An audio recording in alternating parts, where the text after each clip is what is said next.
Assalamualaikum warahmatullahi wabarakatuh.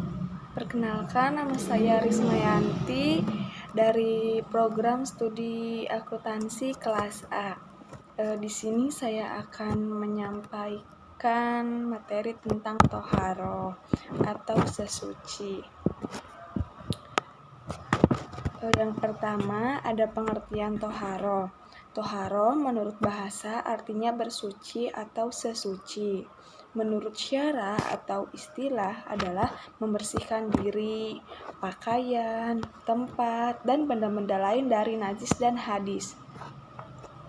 Menurut cara-cara yang ditentukan oleh syariat Islam, toharoh atau bersuci adalah syarat wajib yang harus dilakukan dalam beberapa macam ibadah.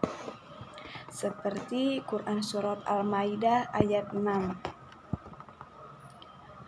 Hai orang-orang yang beriman, sebelum kamu ingin sholat, maka basuhlah mukamu dan tanganmu sampai dengan siku, dan sapulah kepalamu, dan basuh jika kakimu sampai dengan kedua mata kakimu.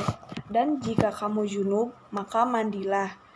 Dan kamu sakit atau dalam perjalanan, atau kembali dari tempat buang udara atau kakus, dan atau pengawasan perempuan, lalu kamu tidak mendapatkan udara, maka bertayamumlah dengan tanah yang baik dan bersih.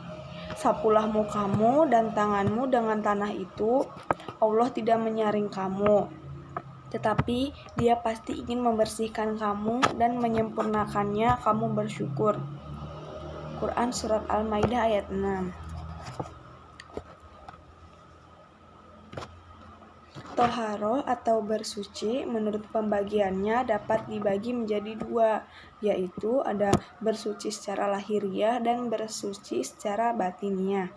Dan yang pertama, bersuci lahiriah adalah beberapa contoh yang bersifat lahiriah adalah membersihkan diri, tempat tinggal, dan lingkungan dari segala bentuk kotoran, hadis dan najis.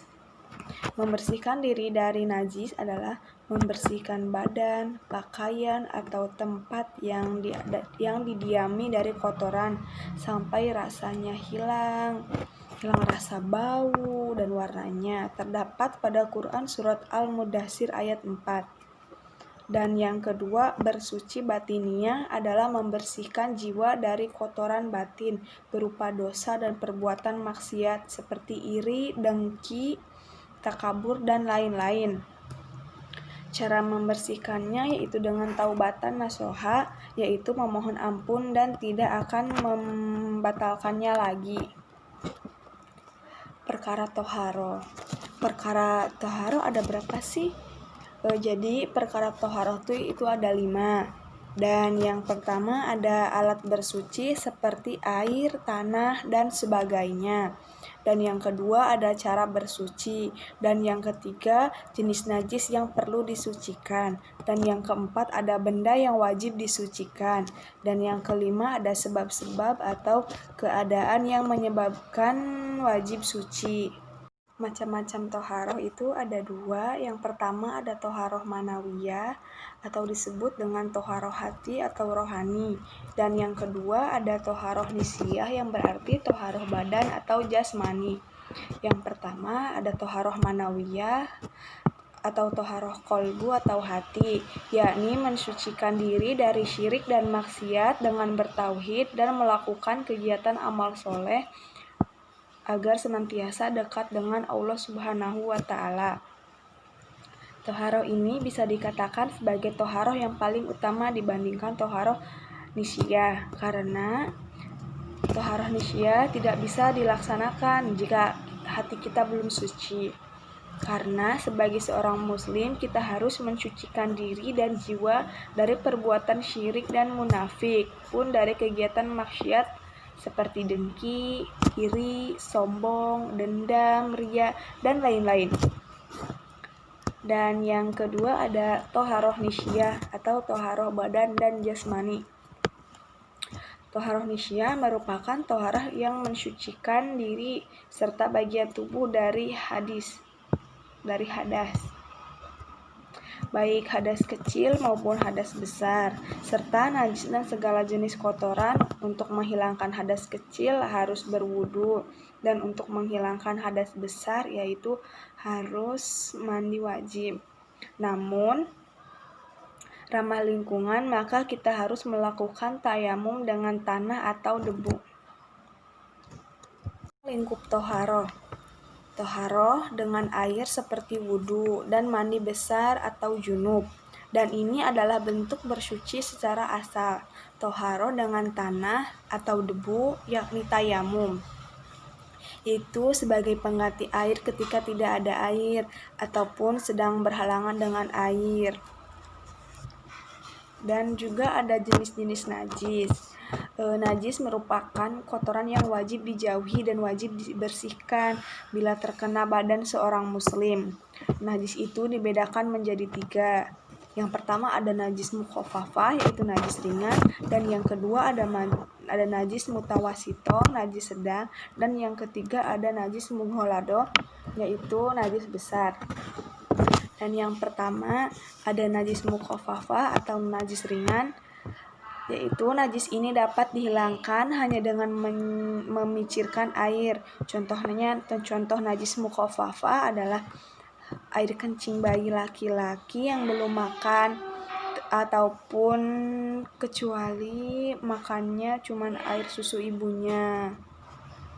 Dan yang kedua ada najis mutawasito atau najis sedang. Cara menghilangkan najis mutawasito ini adalah dengan cara mencucinya sampai hilang warna, bau, rasa, zat, dan sebagainya hilang. Contoh najis mutawasito itu adalah bangkai, darah, nanah, air kencing manusia, kotoran manusia, dan lain-lain. Jadi misalkan di baju kita nih ada darah gitu, atau di badan kita tuh harus membersihkannya dengan sampai hilang itu baunya. Kan darah itu baunya bau apa ya, bau hanyir gitu. Itu tuh harus sampai hilang. Nah, nanti baru sah untuk sholatnya. Dan yang ketiga ada najis mugholado atau disebut dengan najis berat. Contoh dari najis mugholado adalah jilatan anjing dan babi. Jika terkena ini, maka cara menghilangkannya dengan air mengalir sebanyak 7 kali, dan di sela-selanya itu diusap dengan debu atau air tanah. Adapun jenis air dan pembagiannya, apa saja tuh? Jadi air yang dapat digunakan untuk bersuci harus dengan air bersih, suci lagi mensucikan. Air tersebut bisa berasal dari langit maupun berasal dari bumi yang masih murni dan belum pernah digunakan. Yang masih baru tuh yang belum pernah digunakan sama sekali atau yang bekas. Dan jenis-jenis air yang bersih, suci lagi mensucikan itu ada 7 jenis, yaitu ada yang pertama ada air hujan, yang kedua ada air laut, yang ketiga ada air salju, yang keempat ada air embun, dan yang kelima air sumur atau disebut dengan mata air, dan yang keenam ada air telaga, dan yang ketujuh ada air sungai. Dan adapun jenis-jenis air menurut hukum Islam itu dibagi menjadi 4, yaitu apa saja sih 4 itu? Dan yang pertama ada air mutlak, yang kedua ada air musyamas, dan yang ketiga ada air mustakmal, dan yang keempat ada air mutanajis. Yang pertama air mutlak. Air mutlak sering disebut dengan air murni. Kenapa suka disebut air murni? Karena hukumnya suci dan mensucikan dan tidak makruh untuk digunakan bersuci. Dan yang kedua ada air musyamas. Air musyamas adalah air yang dipanaskan oleh sinar matahari, ditempatkan wadah yang tidak terbuat dari emas. Hukum air ini adalah suci lagi mensucikan, namun hukumnya makruh untuk digunakan bersuci. Ada pula ulama yang memakruhkan air yang memang sengaja dipanaskan oleh api. Dan yang ketiga ada air mustakmal. Air mustakmal adalah air bekas mensucikan hadas dan najis. Walaupun air ini tidak berubah rasanya, warnanya, serta baunya, Bahkan sebenarnya air ini masih bersih dan suci, akan tetapi air ini tidak dapat digunakan untuk bersuci kembali. Dan yang keempat ada air mutanajis. Air mutanajis adalah air yang sudah terkena atau campuran dengan najis, sedangkan volumenya kurang dari 2 kulah sekitar 216 liter. Hukum bersuci menggunakan air ini adalah tidak boleh sama sekali karena tidak suci dan mensucikan. Namun apabila volumenya lebih dari 2 kulah atau sekitar 216 liter dan tidak merubah sifat airnya, baunya, rasanya, ataupun warnanya, maka air itu boleh digunakan untuk bersuci. Sekian dari saya, kurang lebihnya mohon dimaafkan. Wassalamualaikum warahmatullahi wabarakatuh.